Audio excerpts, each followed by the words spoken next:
The moment his name flashed on the caller ID from the police station, she thought her world was ending. Her trembling hands couldn't hold the phone still. What had she done? A single misplaced email, one she tried to undo, had not only reached her billionaire boss but drawn the attention of the police. Somewhere between fear and shame, an impossible connection was waiting. One wrong email. A billionaire CEO blindsided. The police on the line. What begins as a mistake unravels into a storm of secrets, trust, and unexpected love. Welcome back, my beautiful family and friends. I'm so glad you're here today. If you're ready to dive into another emotional journey with me, make sure you hit that subscribe button and share in the comments where in the world you're listening from. I absolutely love seeing our community come together from so many places. And remember, tomorrow I'll be bringing you another powerful story you won't want to miss. Now, let's begin. The cursor blinked on the glowing screen of Emma Carter's battered laptop, taunting her like a metronome counting down her mistakes. The night was late, the city outside her apartment window flickering with neon lights she could never afford to touch. A takeout box of half-eaten noodles sat cold on the desk beside unpaid bills. Her shoulders ached from another 12-hour shift typing reports for a job that barely kept her lights on. Emma had never meant to send it. The email was supposed to be a venting draft, a midnight spill of frustration typed in a rush before she could cry herself to sleep. A few lines about how arrogant her CEO was, how his empire devoured people like her, how impossible it felt to live in the shadow of men who held power without mercy. She had written it to release the heaviness in her chest. Nothing more. But her clumsy fingers had betrayed her. Instead of saving it to drafts, she had clicked send. The recipient line mocked her now: Adrian Blackwell, CEO, Blackwell Enterprises. Billionaire. Untouchable. The man who barely knew her name even though she worked 6 floors below him. Her heart had dropped through the floor. Undo, undo, she whispered desperately, fingers clicking the screen. But it was too late. The little airplane icon had already flown away. By the time she collapsed against the chair, she was shaking. It wasn't just an email, it was career suicide.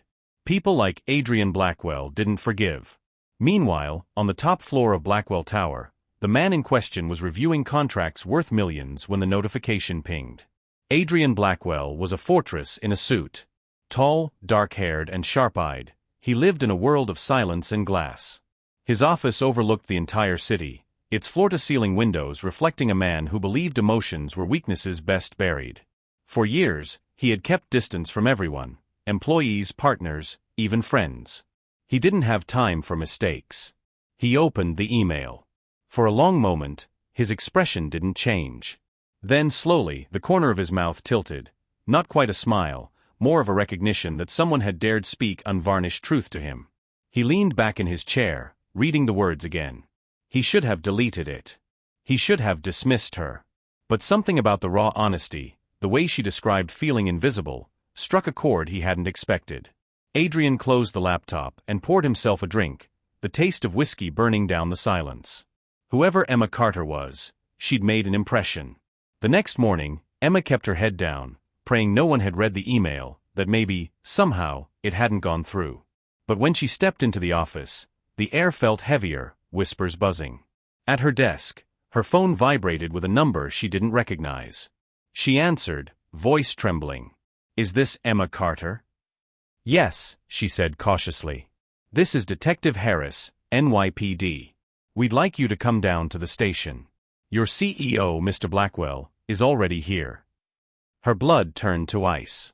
If one wrong email could turn a simple assistant's world upside down, what happens when she's forced to face the billionaire she accidentally exposed, under the watchful eyes of the police? Emma's sneakers squeaked faintly against the sterile white floor of the police station as she followed the officer down a narrow hallway. The buzzing fluorescent lights overhead hummed louder than her heartbeat, or maybe they only seemed to because her pulse was rushing so hard it drowned out thought. The station smelled faintly of burnt coffee, ink, and old paper. On the left, behind wired glass windows, phones rang, papers shuffled, and voices muttered in clipped tones. On the right, holding cells whispered with the shifting weight of people waiting for judgment. Emma kept her eyes straight ahead, afraid that if she made eye contact with anyone, they would see through her. At the end of the hall, the officer gestured to a door.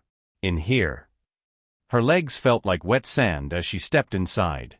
The room was a conference space, bland walls, a scarred table, and mismatched chairs. But it wasn't the furniture that made Emma freeze. It was the man already seated inside. Adrian Blackwell. He didn't belong in this room any more than a panther belonged in a dog kennel. His charcoal suit was crisp, his tie perfectly knotted, his presence commanding even as he sat with arms crossed. Yet the moment his eyes lifted and locked with hers, she felt a current, something sharp and electric, pierce the air between them. His gaze wasn't angry. It was unreadable. Which somehow was worse. "Ms. Carter," he said, voice low and smooth, as though he were testing her name on his tongue. Her throat closed. She barely managed a nod.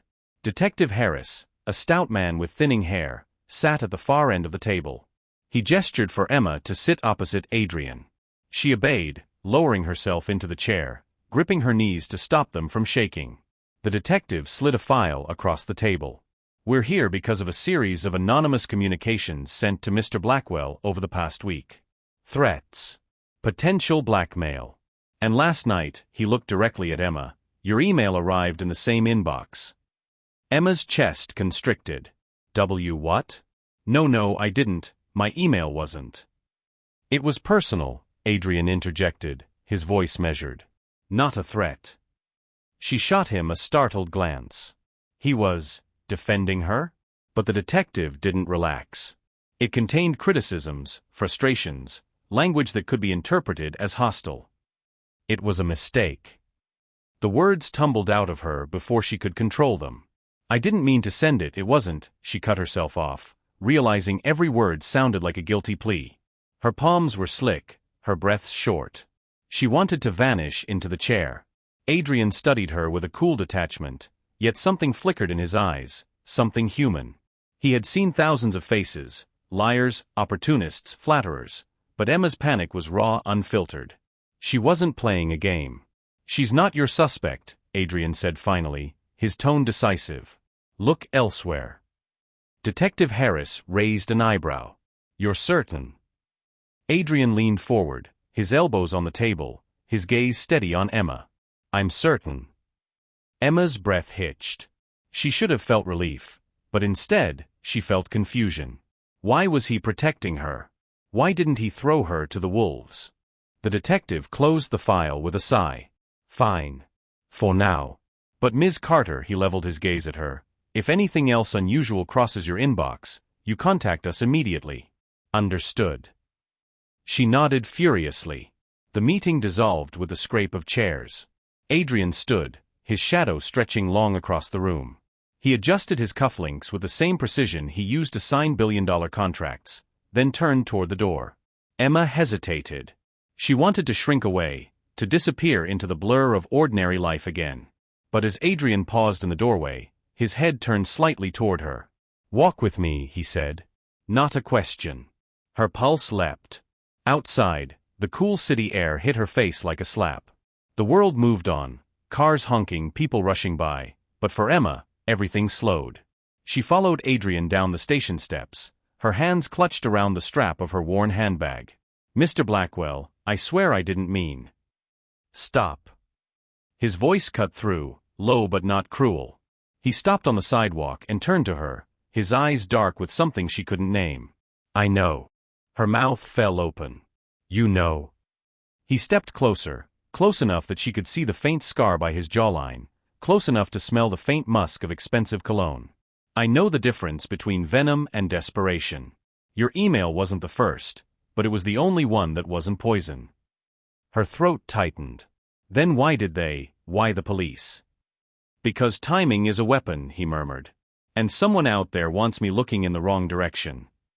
Emma shivered. She wasn't sure if it was from his words or from the way his gaze seemed to see straight through her. For a moment, silence stretched between them, thick with something unspoken. Then Adrian straightened, retreating back into his armor. "Go home, Ms. Carter," he said. "And next time, choose your words more carefully." Before she could reply, a sleek black car pulled to the curb. He slid into the back seat, the door closing with a soft finality. The car disappeared into the blur of city lights, leaving Emma standing on the sidewalk, her heart pounding, her mind reeling. She wrapped her arms around herself, whispering under her breath, "What just happened?" She had made one mistake. One email. And now she was caught in something far larger than she could comprehend. Emma barely slept that night. The city outside her apartment window pulsed with restless neon, but it was her thoughts that kept her awake, circling endlessly, spiraling into what-ifs and maybes. The police station replayed in her mind like a movie stuck on repeat, Adrian's calm voice as he dismissed her as a suspect, the flicker of something unreadable in his eyes, the way he told her to choose your words more carefully. She pulled the blanket over her head and groaned. She couldn't decide if she was mortified or grateful. Both, maybe. At sunrise, her alarm blared, dragging her back into reality. Another day at Blackwell Enterprises. Another day where she'd have to avoid eye contact, avoid whispers, avoid him. By 9 a.m., the office buzzed with hushed speculation. Word had spread. No one knew exactly what happened at the police station, but everyone knew Emma Carter had been called in. And everyone knew the CEO had left with her. Maybe she's his mistress, one voice whispered in the break room. Or maybe she's in trouble, another muttered. Emma kept her head down, clutching her coffee like a shield, her cheeks burning. The gossip felt like fire licking at her heels. When she reached her desk, she found a sticky note slapped onto her monitor. Careful. People who play with fire get burned. Her stomach dropped. She scanned the office, but no one looked her way. The note trembled in her hand before she crumpled it and shoved it into her bag. Meanwhile, on the top floor, Adrian sat in his glass-walled office staring at the skyline. The morning sun glinted off steel and concrete, but his thoughts were elsewhere. He should have dismissed her completely. He should have chalked up her email as an annoyance, nothing more. But instead, her words had lodged in his mind. You don't see the people under you. You build towers and forget the ones in their shadows. It had been years since anyone had dared speak to him like that. A knock on the door broke his reverie. His assistant, Dana, stepped inside, sharp suit, sharper tone. Detective Harris called. They've traced some of the threatening messages. Disposable accounts. Encrypted. No leads. Adrian's jaw tightened. And Carter? Dana arched a brow. Still at her desk. Nervous, but functional. Should I monitor her? He hesitated. Part of him wanted to shield Emma from more suspicion.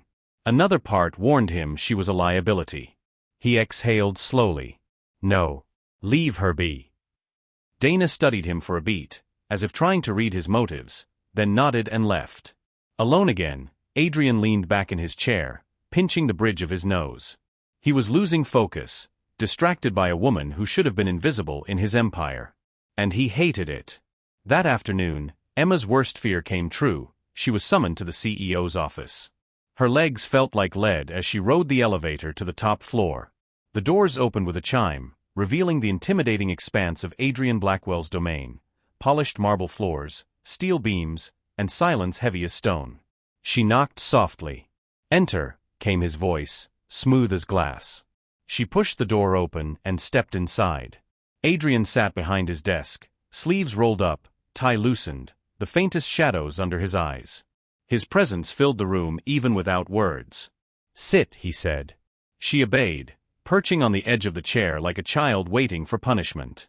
He studied her for a long moment before speaking. Do you understand what position you've put yourself in? Her throat tightened. I didn't mean to. The email was a mistake. Mistakes can be fatal in my world. His gaze was sharp cutting, but beneath it she sensed something else, a warning, not a threat. She swallowed hard. Are you firing me? For the first time, his expression flickered. Surprise? Amusement? She couldn't tell. If I wanted to fire you, Miss Carter, you wouldn't be sitting here. Her breath caught. Then why am I here? She asked. He leaned back, fingers steepled. Because whether you realize it or not, you've stepped into something dangerous. Whoever is sending those threats, they want me distracted. And you've become a convenient distraction. Her heart pounded. But I'm not involved. I know, he interrupted, voice firm. But that doesn't mean they won't use you. The words sank in like ice. She thought of the sticky note. The whispers. The way eyes followed her in the office. Why tell me this? She whispered. His gaze softened just a fraction. Because ignorance won't protect you. The silence stretched, heavy and loaded. She could feel the air between them buzzing with words neither dared to say. Finally, Adrian stood. Go back to your desk. Work as usual. Don't let them see you're afraid. She rose on shaky legs. And if I am afraid? His eyes met hers, steady and dark. Then learned to hide it. Her breath trembled, but she nodded and left, the door closing behind her with a soft click. That evening, as she packed her bag, she found another note slipped under her keyboard. Stay away from him, or you'll regret it. Her hands shook as she stuffed it into her pocket. She didn't know who was watching her, or why, but one thing was certain, her mistake had pulled her into a storm much larger than herself. And Adrian Blackwell, the man she was supposed to fear, was the only one who seemed to believe her. Yet both of them, for now, refused to admit what tied them together. Emma's apartment had never felt so small, so vulnerable. The peeling paint on the walls, the thin curtains that barely shielded her from the street lamps outside, it all seemed suddenly inadequate, like paper-thin armor against something much darker. She sat curled on the couch, staring at the note she had found earlier at work. Stay away from him, or you'll regret it. Her fingers clenched around it until the paper crumpled.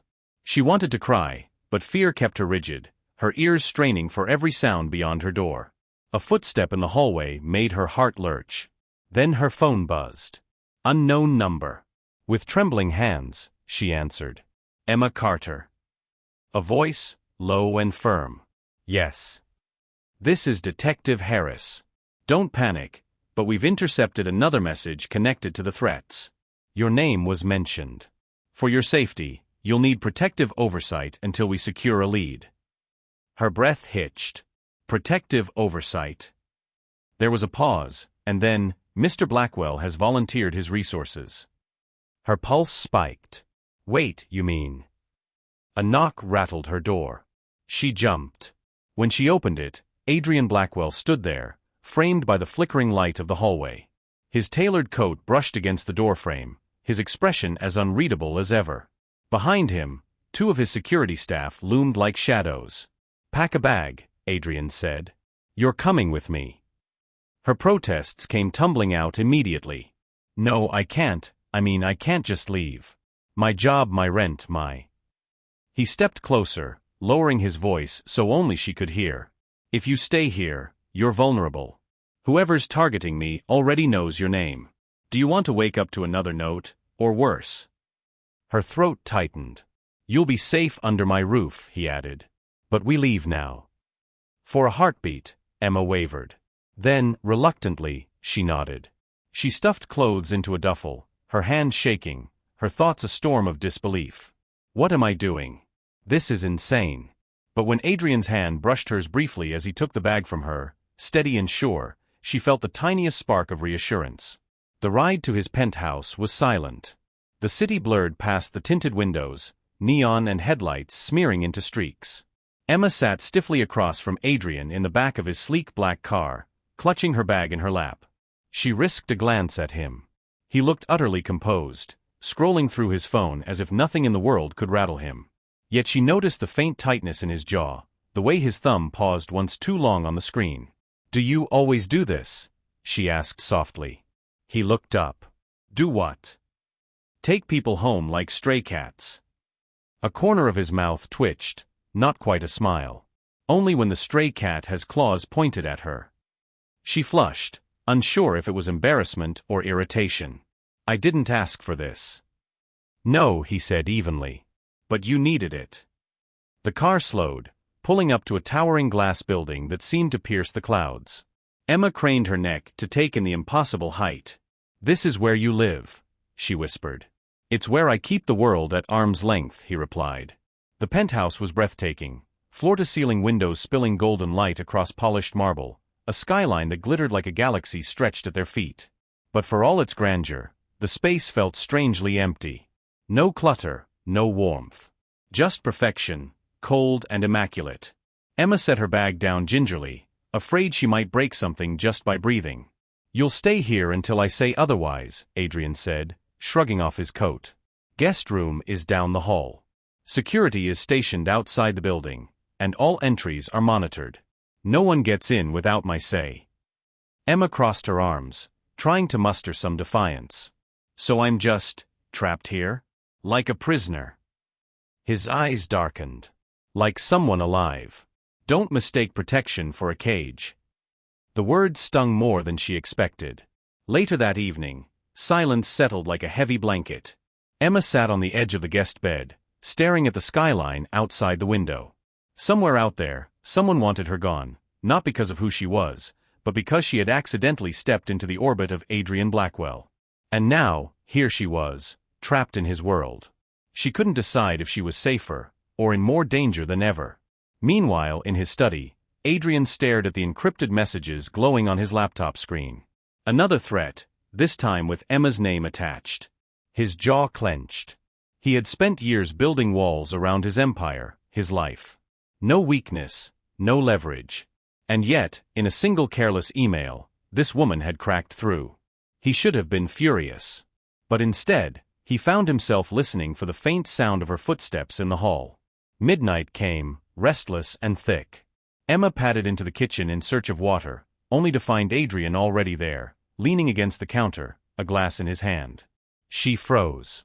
He looked up, shadows softening the hard lines of his face. For a moment, they simply stared at each other, the billionaire and the assistant, both caught in a storm neither had chosen. You should try to sleep, he said quietly. I can't, she admitted. Every time I close my eyes, I see notes, doors, shadows. His gaze lingered on her, something unspoken flickering there. Then he gestured toward the skyline beyond the glass walls. The city doesn't sleep either. Maybe that's why I stay awake. She followed his gaze, the glittering lights casting a glow across his profile. For the first time, she wondered what secrets haunted him in the silence of his perfect world. But she didn't ask. Not yet. The first night in Adrian Blackwell's penthouse stretched endlessly. Emma tossed and turned in the pristine guest bed, the sheets too crisp, the silence too sharp. Her tiny apartment had always been noisy, pipes groaning, neighbors arguing, the hum of the city bleeding through thin walls. Here, the stillness pressed down on her until she couldn't breathe. By morning, exhaustion clung to her like a second skin. She shuffled into the kitchen, hair tied in a messy knot, hoping to sneak a glass of coffee before Adrian appeared. But he was already there. Seated at the long steel island, laptop open, coffee in hand, Adrian looked like a portrait carved from shadow and steel. He didn't glance up until she awkwardly cleared her throat.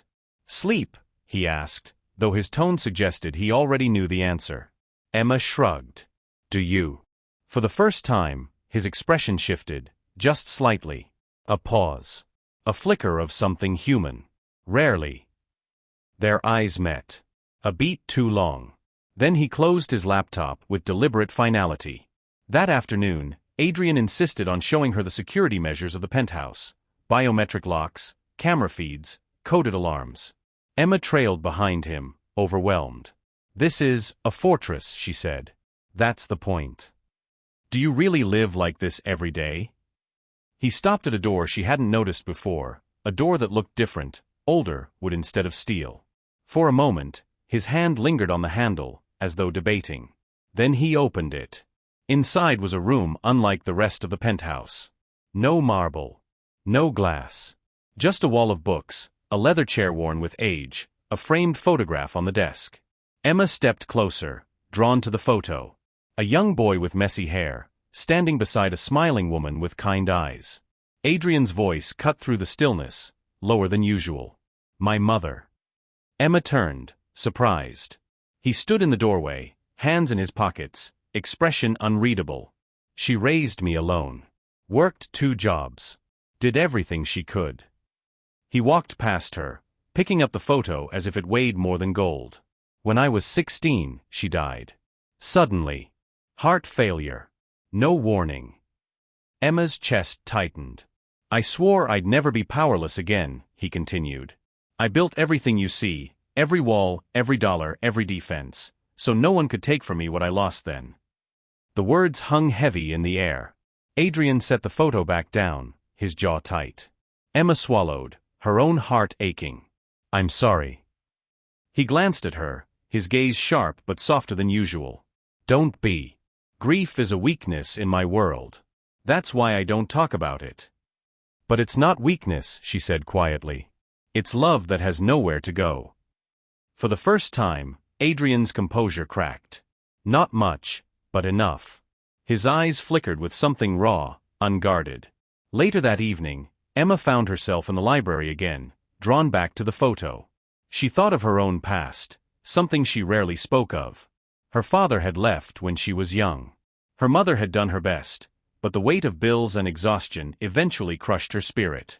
Emma had grown up patching together part-time jobs, skipping dreams for survival. She had never told anyone how invisible she often felt. How easy it was to vanish in the world's noise. When Adrian walked in unexpectedly, she startled, almost dropping the book in her hands. "Sorry," she muttered, cheeks flushing. He raised an eyebrow. "For reading." "For intruding." He studied her, then stepped closer. "You're the first person I've ever let in this room." The admission landed like a stone in her chest.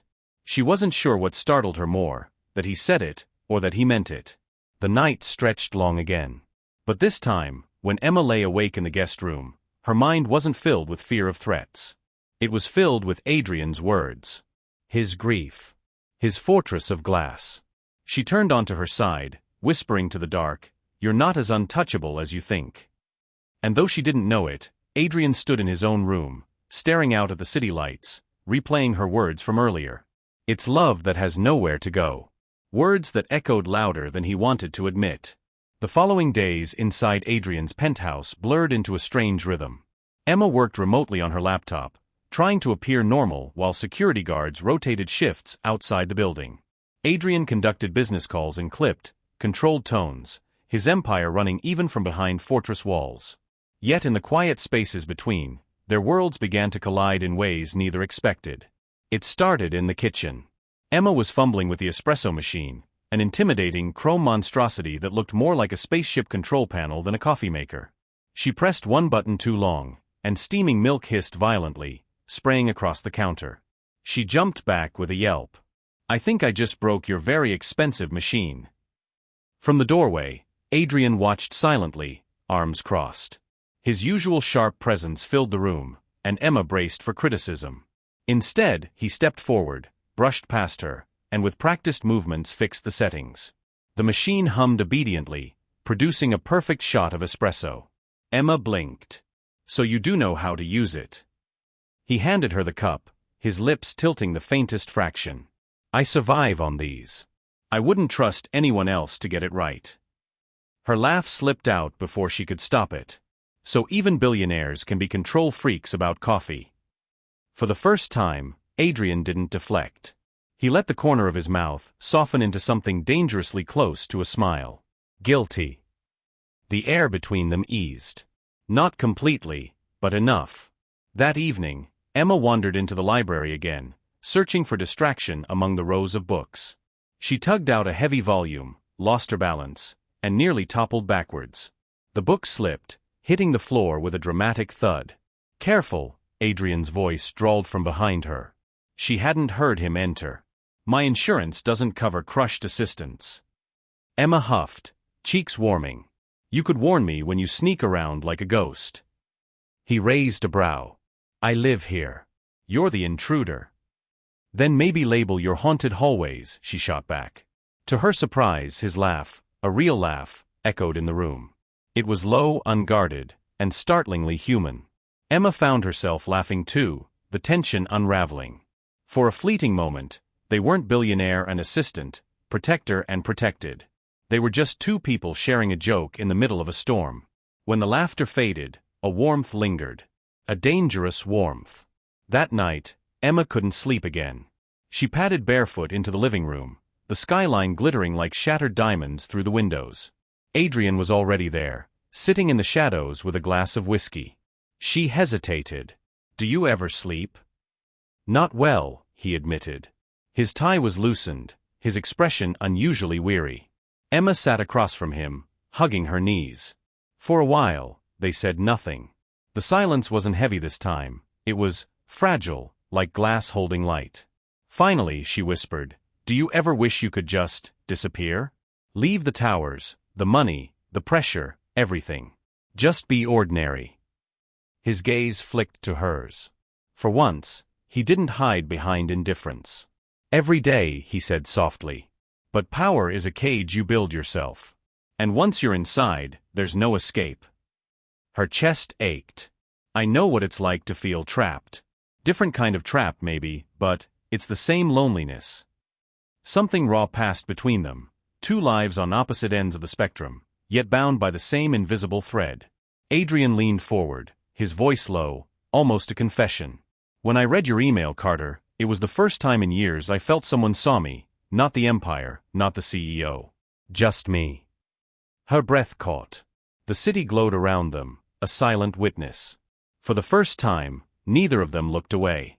The fragile peace between Emma and Adrian didn't last long. 3 days after she'd moved into the penthouse, the storm finally broke. It began with a phone call.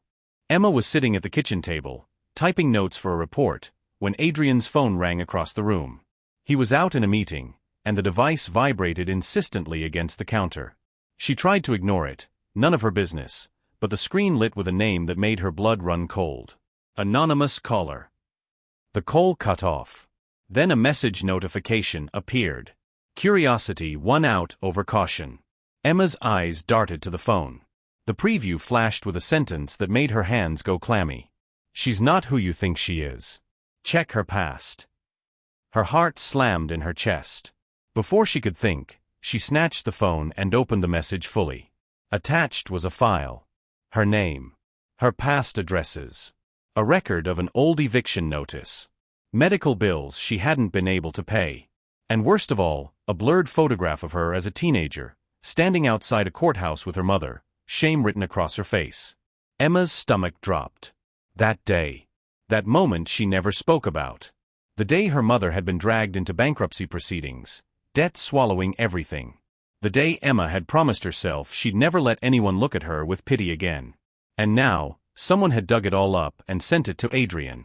The sound of the door opening jolted her. Adrian walked in, coat over his arm, eyes immediately narrowing at the sight of her holding his phone. What are you doing? His voice was low, dangerous. Emma froze, guilt flooding her face.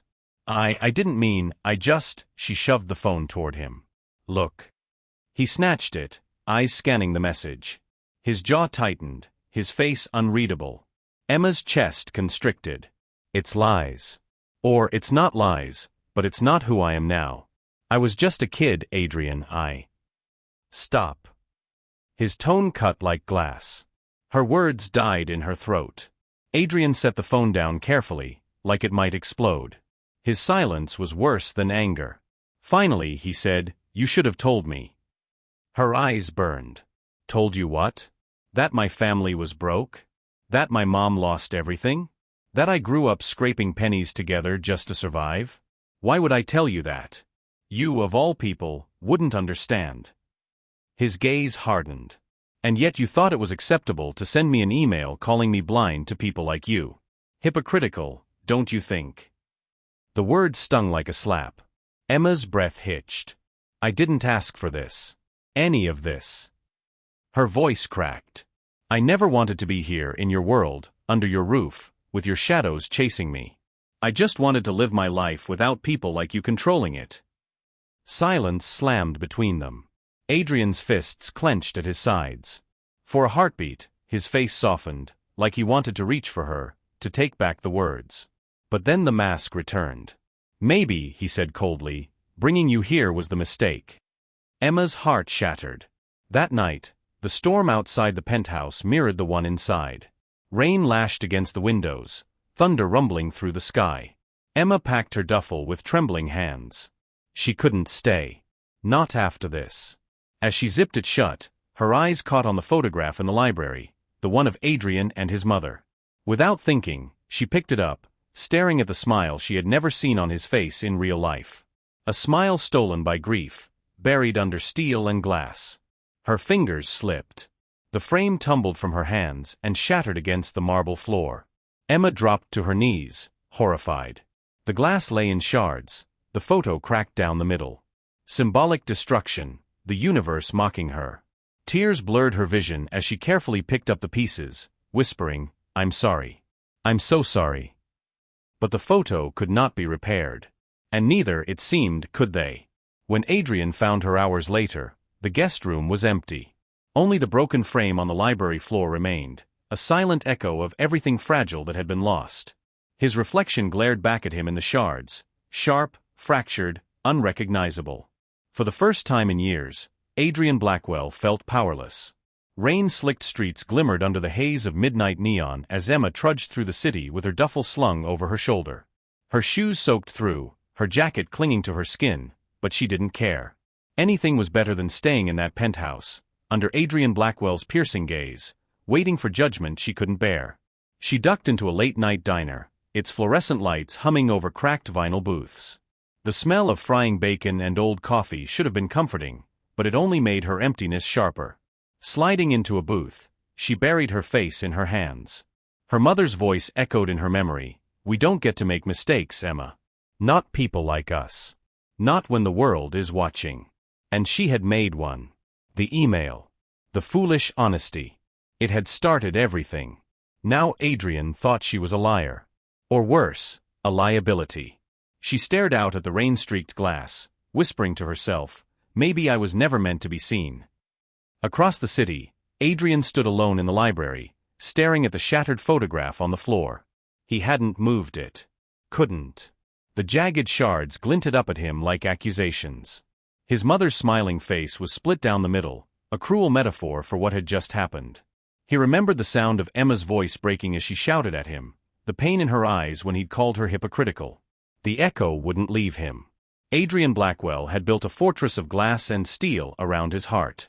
But Emma Carter had cracked it, first with her email, then with her honesty, her laughter, her stubborn presence. And he had pushed her away.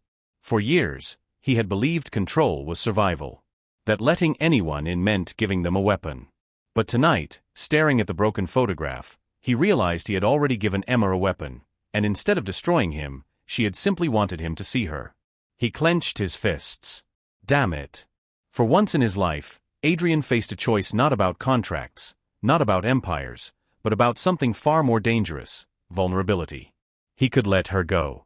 Retreat back into silence. Pretend she had never mattered. Or he could chase her. Admit the truth. Risk everything. Emma left the diner an hour later, walking without direction. The rain had slowed to a drizzle, the city breathing in damp sighs of steam. Her steps dragged, exhaustion weighing her down. She didn't notice the shadow following her until it was too late. A man in a dark hood stepped out from an alley, blocking her path. Another moved behind her. Their voices were low, sharp. "Carter." Her pulse spiked. Before she could run, one of them grabbed her arm. She gasped, struggling. "Let go." But the grip tightened. "You've been useful," the man hissed. "Sending our messages. Getting close to him. But you've outlived it now." Emma froze. What are you talking about?" The man yanked her closer, his breath sour against her cheek. "Blackwell won't be distracted anymore. Which means you're done." Her heart pounded in terror. She struggled, kicking out, her voice breaking, "Help! Somebody!" The city swallowed her cries. Back in the penthouse, Adrian's phone buzzed. An unknown number. He almost ignored it. But something made him answer. A distorted voice on the line sneered, "She's ours now, Blackwell. You can't protect what you can't find." Adrian's blood ran cold. "Emma," he breathed.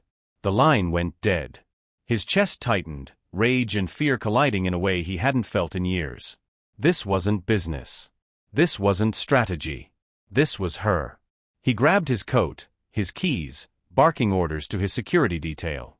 For once, the billionaire who controlled everything had no control at all. All he had was a choice: let his fear cage him again, or fight for the woman who had already slipped past his defenses. Adrian Blackwell chose. He ran. If a single mistake could bring them together, will Adrian's choice to fight for Emma be enough to bring her back alive? Don't miss what happens next. The city blurred past as Adrian's car tore through the rain-slicked streets. His security team relayed updates through earpieces, but all he heard was the echo of that taunting voice, "She's ours now." Emma's name burned in his chest. For years, Adrian Blackwell had believed love was a liability. Tonight, it was the only thing driving him forward. Emma struggled against the rope biting into her wrists. She sat on the damp floor of an abandoned warehouse, the shadows alive with menace. Two men circled like wolves, their words sharp and cruel. "You were useful," one sneered. "The perfect pawn. Nobody questions the quiet little assistant. But now? You're disposable." Emma's throat tightened with fear, but beneath it, something else flickered. Anger. She had been invisible all her life, treated like background noise. But not anymore. "I'm not disposable," she whispered fiercely. "Not to him." The men laughed, but their amusement shattered when headlights sliced through the warehouse windows.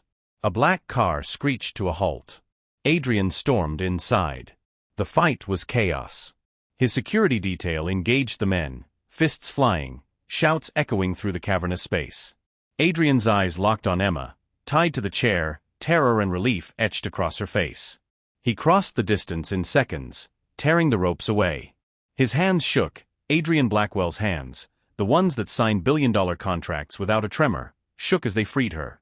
"Are you hurt?" His voice was raw, desperate. Emma's eyes filled with tears. "I thought you wouldn't." He silenced her with a look, fierce and unyielding. "I'll always come for you." The words hit her like a lifeline. When the dust settled, the men in custody, the warehouse emptying, Adrian pulled Emma outside into the rain. The storm had eased, drops falling gently now, the city breathing in quiet relief. For a moment, neither spoke. The world narrowed to the two of them, her shivering in his coat, him holding her as if letting go would mean losing everything. Finally, Emma whispered, "Why? After everything I said, after what you saw, why did you still come?" Adrian cupped her face, his thumb brushing away a raindrop, or maybe a tear. His voice was low, trembling with truth. "Because your mistake saved me. That email, it wasn't poison. It was the only honesty I'd heard in years. You saw me when no one else did. And I'd rather risk everything than lose that." Her heart cracked open.